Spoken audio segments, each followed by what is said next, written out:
दोस्तों, मेरा नाम अनिकेत है और मैं दिल्ली का रहने वाला हूँ। ये कहानी है एक दशक पहले की, यानी कि करीबन 2009 के उस वक्त मैंने एक नई गाड़ी परचेस की थी और गाड़ी को खरीदने के बाद घूमने का प्लान बनाया। इस बार मैं अपने दोस्त हरीश के साथ रवाना हुआ दिल्ली से शिमला का सफ़र करने के लिए।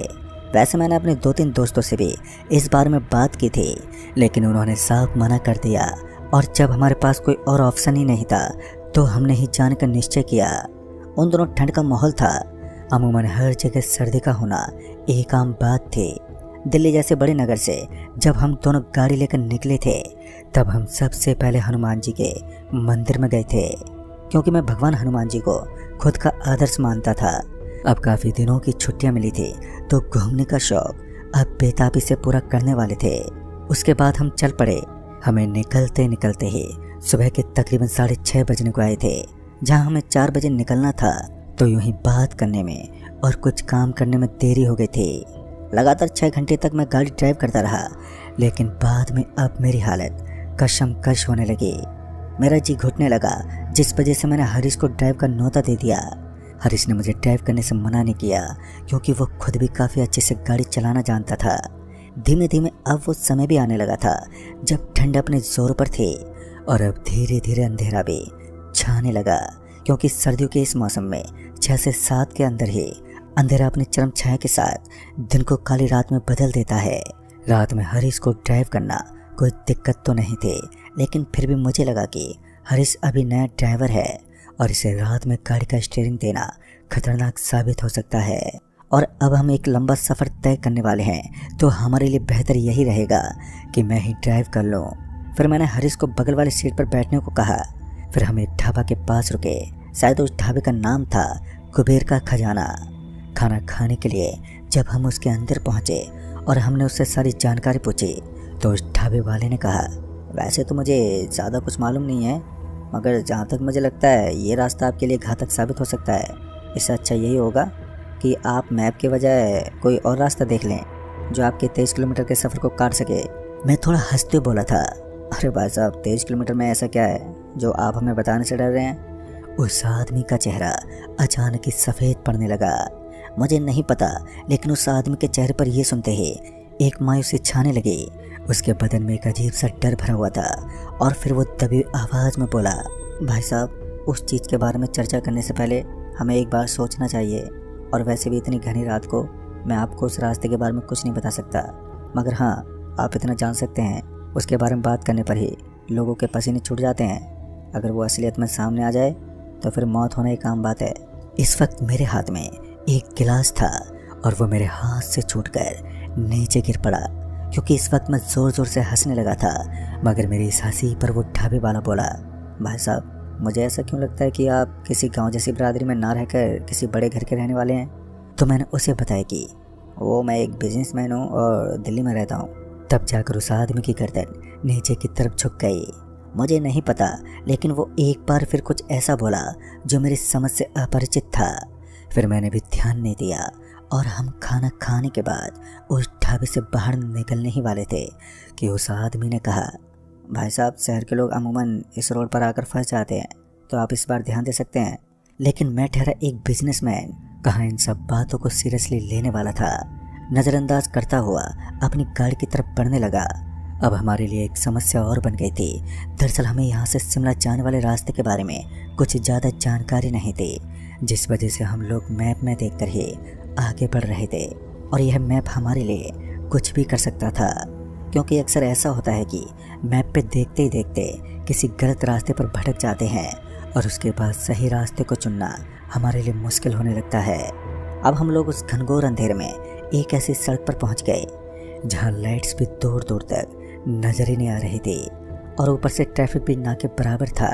सुनसान पड़े इस सड़क के अगल बगल में मुझे लंबे लंबे पेड़ दिखाई दे रहे थे और इसी बीच हवा के एक तेज झोंके ने हमारी गाड़ी को धूल से ढक दिया और सामने का नज़ारा देखना तक अब बंद हो गया था।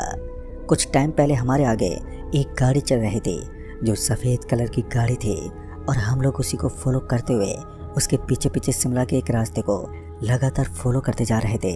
जैसे उस धूल की आंधी ने हमारी गाड़ी को ढक दिया और रफ्तार भी कम हुई, तो वैसे ही वो सफ़ेद गाड़ी बहुत आगे चली गई, वैसे तो अब तक हमारी गाड़ी की रफ्तार भी बहुत धीमी हो चुकी थी, लेकिन जब हेडलाइट की रोशनी सपाट पड़ी सड़क पर दूर दूर तक गई तो वो गाड़ी कहीं भी दिखाई नहीं दी। ऊपर से इस वीरान रास्ते में अब धीरे धीरे नेटवर्क की कमी देखने को मिली और अब ऐसा वक्त भी आ गया था जब फ़ोन बिल्कुल भी नेटवर्क में नहीं था। नेट तो मानो बंदी हो गया था, जिस वजह से अब मुश्किलें बढ़ती ही जा रही थी, क्योंकि जब मैंने मैप पर रास्ते को देखने की कोशिश की तो मैं इस बार नाकाम रहा, क्योंकि नेटवर्क तो लगातार धीमा हो रहा था और इसी नेटवर्क के ना होने की वजह से अब मुसीबतें बढ़ती जा रही थी। और ऊपर से ये रास्ता दोनों तरफ से सन्नाटे और जंगलों के बीचों बीच बसा हुआ था, तो थोड़ा बहुत भयभीत होना एक आम बात थी। और इसी बीच मेरी नज़र उस रास्ते की दोनों तरफ से आने वाले कुछ जानवरों पर पड़ी। उन जानवरों को देखकर ऐसा लग रहा था मानो ना ही तो यह कोई कुत्ते हैं और ना ही कोई जानवर। गुस्से में होने की वजह से मेरा थोड़ा दिमाग खिसक गया और मैं उन जानवरों की तरफ पत्थर फेंकने लगा। ये सब हरकतें मैं करना तो नहीं चाहता था, लेकिन मेरा दिमाग ही खिसक गया। दरअसल मेरा बीपी हाई होने की वजह से मुझे जो चीज़ नज़र आती है मैं वही करने लगता हूँ।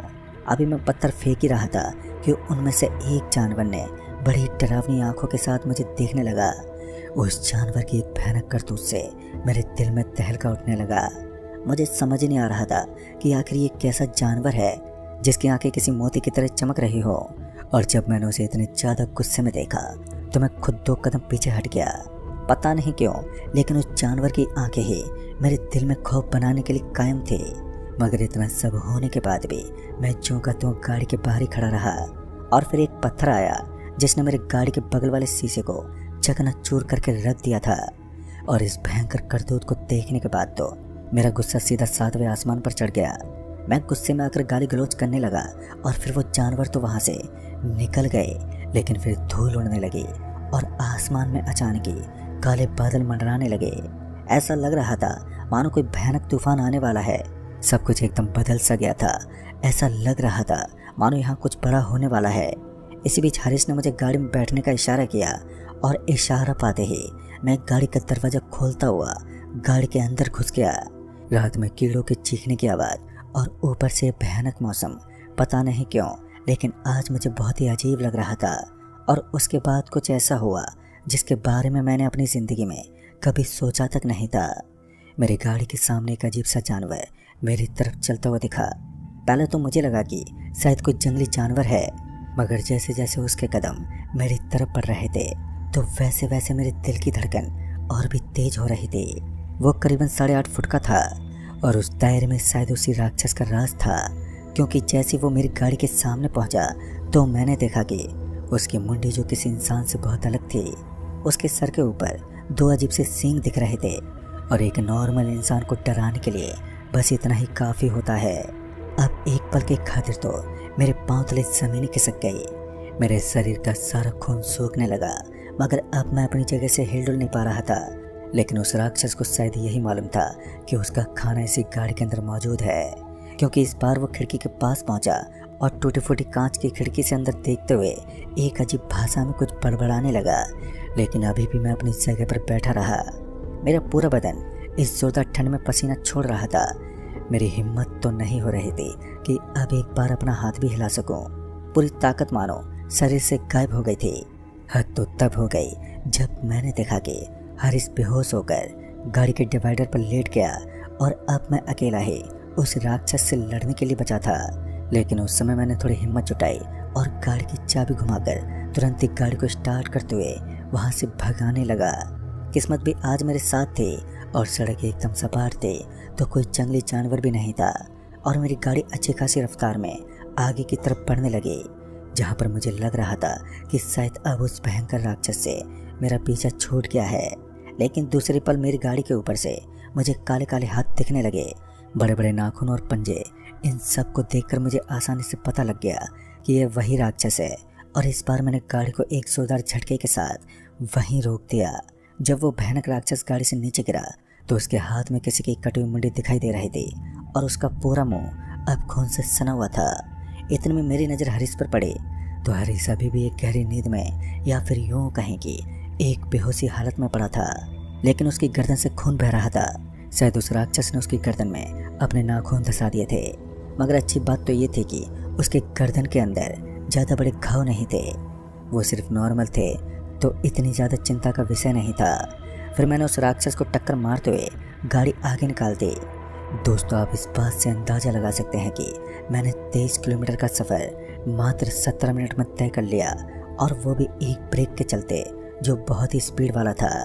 जब हमारी गाड़ी उस खतरनाक एरिया से बाहर निकली तो पीछे से एक आवाज़ आई, आज तेरे भगवान ने तेरी किस्मत का बहुत साथ दिया है, वरना अब तक तेरी खोपड़ी मेरे हाथ में होती। मुझे नहीं पता उस दिन हम कैसे बच गए, लेकिन आज भी मुझे ऐसा ही लगता है। शायद भगवान हनुमान जी की श्रद्धा और विश्वास ने कहीं ना कहीं मेरे अंदर हिम्मत जुटाई और मेरी रक्षा भी की। दोस्तों, आज इस घटना को दशक बीत गया है। जब हमने इसके बारे में कुछ लोगों को बताया तो उन्होंने कहा कि उस राक्षस से बच पाना सच में बहुत ही मुश्किल होता है। कुछ किस्मत वाले ही उससे बचकर निकल पाते हैं। तो दोस्तों, इस कहानी में बस इतना ही। कहानी आपको पसंद आई हो तो वीडियो को लाइक शेयर जरूर कर दें, और साथ ही हमें नीचे कमेंट बॉक्स में जरूर बताएं। तो मैं आपका दोस्त राजकुमार जल्द ही मिलूंगा ऐसी एक और नई कहानी के साथ। तब तक के लिए बाय एंड टेक केयर।